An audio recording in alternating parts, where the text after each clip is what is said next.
आपल्या जवळचेच लोक आपल्याला कसा दगा देतात हा आजच्या या रिअल अनुभवातून तुम्हाला कळणार आहे.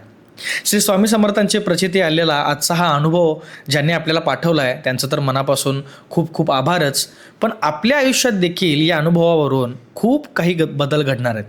कारण आपल्या जवळचीच मैत्रीण आपल्याबरोबर काय काय करू शकते किंवा किती भयावह अवस्था आहे हे आजच्या या अनुभवातून कळणार आहे. तुमच्याकडे देखील असे काही अनुभव असतील जे तुमच्या स्वतःबरोबर घडले असतील, श्री स्वामी समर्थांची प्रचिती करणारे असतील, तर ते आमच्यापर्यंत जरूर पाठवा. त्यासाठी डिस्क्रिप्शन बॉक्समध्ये लिंक आहे, त्या लिंकवर क्लिक केल्यानंतर एक PDF फॉर्म ओपन होईल. त्याच्यामध्ये तुम्ही तुमचा अनुभव टाईप करून सबमिट करू शकता. तो अनुभव आमच्यापर्यंत येईल आणि आम्ही अशाच पद्धतीने तो अनुभव एका नव्या व्हिडिओमध्ये तुमच्यापर्यंत पाठवण्याचा प्रयत्न करू. आजच्या अनुभवाला आपण सुरुवात करूया. आजचा अनुभव मैत्री करणाऱ्या लोकांनी खरंच मनापासून बघावा. माझ्या आयुष्यातला हा अनुभव मी आजही विसरू शकत नाही. जिच्यावर आपण मनापासून विश्वास ठेवतो त्याच व्यक्तीकडून आपल्याला सगळ्यात मोठी जखम मिळाली तर ती वेदना आपण शब्दात सांगणं कठीण आहे. माझ्याबरोबरही असंच काहीसं झालं आहे. मी माझं नाव सांगणार नाही किंवा माझ्या मैत्रिणीचंही नाव सांगणार नाही, पण ती माझी खूप जवळची मैत्रीण होती. जसं आपल्याही आयुष्यामध्ये आपल्या जवळची मित्र किंवा मैत्रीण असतात. माझ्या आयुष्यात काय चाललं आहे, माझ्या घरात काय परिस्थिती आहे, माझ्या वैयक्तिक गोष्टी, माझ्या पर्सनल गोष्टी, या सगळ्या गोष्टी तिला माहीत होत्या. तिच्याही गोष्टी मला माहीत होत्या. मी तिला एक जवळची मैत्रीण समजत होते. पण नंतर हळूहळू मला जाणवायला लागलं की ती माझ्यावर मनापासून प्रेम करणारी मैत्रीण नव्हती, तर ती माझ्यावर मनातून जळणारी मैत्रीण होती. सुरुवातीला मला काहीच कळालं नाही. कधी माझ्या यशाबद्दल कोणी कौतुक केलं की लगेच तिचा चेहरा बदलायचा. मी कुठे पुढे गेले की ती एखादा टोमणा मारायची. मी ते सगळं हसण्यावारे न्यायचे. मला वाटायचं अरे मैत्रिणीच तर आहेत आणि अशाच तर असतात मैत्रिणी, त्यामुळे तेवढं चालायचं. पण एक दिवस माझ्या लक्षात आलं की ती फक्त माझ्यासमोर वेगळी आणि माझ्या मागे वेगळी करणारी मैत्रीण होती. माझ्याबद्दल लोकांमध्ये खूप चुकीच्या आणि घाणेरड्या गोष्टी सांगितल्या जात होत्या. माझ्या चारित्र्यावर प्रश्न निर्माण होतील अशाही गोष्टी सांगितल्या जात होत्या. ज्या गोष्टी मी कधी केल्याच नव्हत्या त्या गोष्टी माझ्या नावाने सांगितल्या जात होत्या. आणि सगळ्यात मोठा धक्का म्हणजे त्या गोष्टी पसरवणारी व्यक्ती दुसरी तिसरी कोणी नसून तीच माझ्या जवळची मैत्रीण होती. मी स्वतःला एक प्रश्न विचारला, जिला मी माझ्या आयुष्यातलं सगळं सांगितलंय तीच माझ्या आयुष्याशी अशी बदनामी का करत असेल? मी तिला समोरून विचारलं, पण तिने सगळं नाकारलं. उलट माझ्याच नावाने आणखी काही गोष्टी सांगितल्या. हळूहळू परिस्थिती इतकी बिघडायला लागली की मी लोकांच्या नजरा देखील सहन करू शकत नव्हते. मी कुठे गेले तरी मनात विचार यायचा, आता जिथे मी गेले तिथे पण माझ्याबद्दल काहीतरी घाण सांगितलंय का? कोणी माझ्यावर विश्वास ठेवत असेल का? मी खरंच इतकी वाईट आहे का? माणूस जेव्हा सतत दुसऱ्यांकडून स्वतःबद्दल वाईट ऐकतो ना, तेव्हा एक वेळ अशी येते की तो स्वतःलाच दोष द्यायला सुरुवात करतो. मीही तसंच काहीतरी करत होतो. बाहेरून मी सामान्य दिसत होते, पण आतून मात्र पूर्णपणे संपले होते. रात्री झोप येत नव्हती. डोक्यात विचारांची गर्दी असायची. कुणाशी बोलावंसंच वाटायचं नाही. आणि एक दिवस मी इतके वैतागले आणि मनात आलं बस झालं, आता हे सगळं सोडून कुठेतरी निघून जावं. मला कोणालाही काही सांगायचं नव्हतं, फक्त या सगळ्या त्रासातून दूर जायचं होतं. त्या रात्री मी एकटीच बसले होते. डोळ्यात पाणी होतं आणि माझ्या हातात श्री स्वामी समर्थांचा फोटो होता.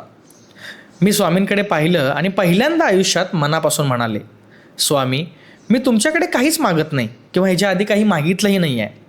पण माझ्याबद्दल कोण काय बोलतं आहे, कोण माझ्या बाजूने आहे आणि कोण माझ्या विरोधात आहे हे मला काहीच कळत नाही आहे. पण स्वामी, मला या परिस्थितीतून बाहेर काढा. माझं मन आता थकलं आहे. मला खूप काही करायचं आहे, आयुष्यात खूप पुढे जायचं आहे. माझी खूप स्वप्न आहेत, पण ही सगळी स्वप्न पूर्ण करण्यासाठी माझं मन शांत असणं खूप गरजेचं आहे. आणि सध्या माझं मन इतकं वाईट बिघडलं आहे की मी एकही पर्याय करू शकत नाही. मला चुकीच्या लोकांपासून वाचवा, नाहीतर मी या जगात राहणं कठीण आहे. आणि त्या क्षणी माझ्या मनात एक विचार आला, तू सगळ्यांसमोर स्वतःला सिद्ध करण्यासाठी जन्माला आलेली नाही आहेस. सत्याला वेळ लागतो, पण ते एक दिवस नक्कीच समोर येतं. तो विचार माझ्या मनात कुठून आला, कोणी आणला, ते मला आजही माहीत नाही. पण त्या रात्री मी एक निर्णय घेतला. मी कोणाच्याही शब्दांवर माझं आयुष्य संपवणार नाही. दुसऱ्याच दिवसापासून मी हळूहळू स्वतःला सावरायला सुरुवात केली. स्वामींच्या मठात जाऊ लागले. तिथे गेल्यानंतर मन शांत होऊ लागलं. कुणाशी काही बोलायचं नाही, कुणाचं काही ऐकायचं नाही, पण स्वामींच्या मूर्तीसमोर बसून फक्त आणि फक्त मनात म्हणायचं, स्वामी, माझं खरं काय आहे ते तुम्हालाच माहिती आहे. आणि मग हळूहळू एक एक गोष्टी माझ्या समोर यायला लागल्या. ज्यांनी माझ्याबद्दल ऐकून माझ्याशी संबंध तोडले होते, त्यातील काही लोकांनाच नंतर सत्य कळालं. त्यांना कसं कळालं, त्यांना काय प्रचिती झाली माहिती नाही, पण ज्या व्यक्तीने माझ्याबद्दल गोष्टी सांगितल्या होत्या तिच्याच काही बोलण्याच्या विरोधातून समोर येऊ लागलं. काही लोकांनी माझ्याकडे येऊन स्वतःच सांगायला सुरुवात केली, आम्हाला आता कळालं की तुझ्याबद्दल जे आम्ही ऐकलं होतं किंवा जे काही सांगितलं गेलं होतं ते अजिबात खरं नव्हतं. आम्हाला माफ करा. त्या दिवशी माझ्या डोळ्यात पाणी आलं, कारण मला बदला घ्यायचा नव्हता. मला फक्त एवढंच हवं होतं की माझं सत्य सगळ्यांसमोर यावं. ज्या क्षणी मी स्वामींचा फोटो घेऊन स्वामींना म्हणाले होते की मी आता माझं आयुष्य संपवण्याचा विचार करते, त्या क्षणी जर मी पॉझिटिव्ह विचार केले नसते किंवा त्या क्षणी मला स्वामी संकेत आला नसता, तर कदाचित मी या जगात नसते. कारण तुम्हालाही माहिती असेल की ज्यावेळी माणूस मनातून तुटतो तेव्हा त्याच्यासमोर किती जरी चांगलं आयुष्य पडलेलं असलं तरी तो माणूस उठण्याचा प्रयत्नही करू शकत नाही. कितीही प्रयत्न केला तरी तो उठू शकत नाही. त्यामुळे स्वामी संकेत हे खूप खूप खूप भारी असतात. ते फक्त मनापासून घेतलेले मगच आपल्याला कळतात. आज तुमच्या आयुष्यामध्ये खूप प्रॉब्लेम्स असतील, पण मी नक्की सांगेन, जसं मी त्या दिवशी पूर्ण तुटले होते आणि स्वामींचा फोटो घेऊन स्वामींना म्हणाले, तसं एकदा प्रयत्न करून बघा. तुमच्याच मनातून ऑटोमॅटिक तुम्हाला काहीतरी संकेत नक्कीच मिळेल आणि त्यावर काम करा. नक्कीच तुम्ही तुमच्या आयुष्यामध्ये पुढे जाल. जय श्री स्वामी समर्थ.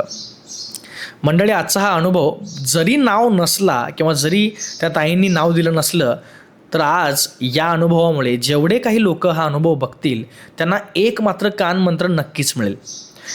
खूप खूप खूप कॉमन झालेलं आहे की मैत्रीमध्ये असे लोक खूप असतात किंवा किंबहुना अशा लोकांच्या सोबतच मैत्री जास्त घट्ट बनते की ते आपल्या जवळचे जरी असले तरी एका सर्टन टाईमनंतर आपण जेव्हा सक्सेस व्हायला लागतो, आपण जेव्हा मोठे व्हायला लागतो, तेव्हा ह्या मैत्रिणी असतील किंवा ह्या सगळे सवंगडी असतील हे मनामध्ये दुजाभाव करायला सुरुवात करतात.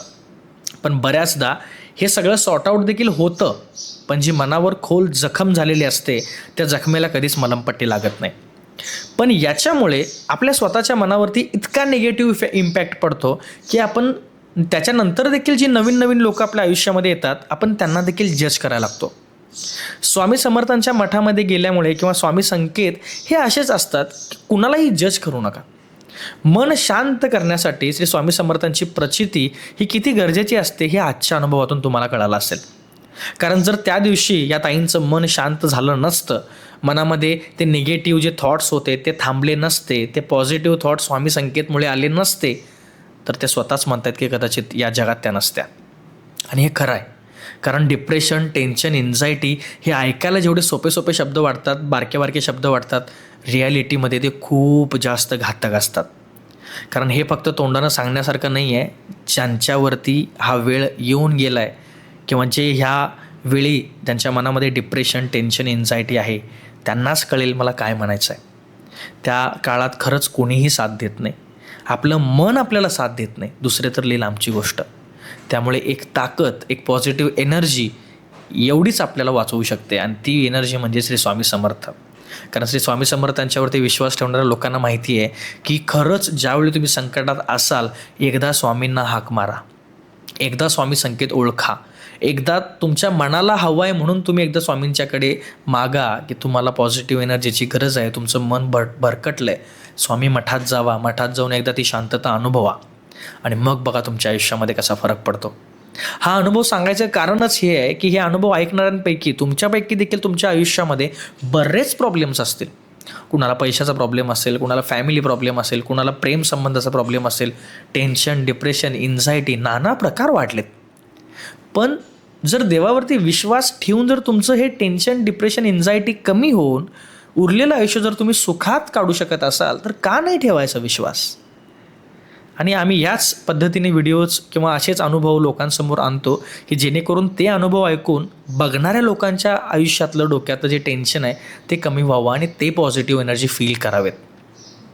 हे अनुभव काय आमचे स्वतःचे नाही आहेत. डिस्क्रिप्शन बॉक्समध्ये जे लिंक आहे त्या लिंकवरती लोक पाठवतात तेच अनुभव आम्ही ॲज इट इज तुमच्यासमोर मांडण्याचा प्रयत्न करतो. तुमच्याकडे देखील असे काही अनुभव असतील तर नक्की डिस्क्रिप्शन बॉक्समध्ये लिंक आहे त्यावर क्लिक करून आमच्यापर्यंत ते अनुभव पाठवा. बाकी नवीन असाल तर सबस्क्राईब करायला विसरू नका.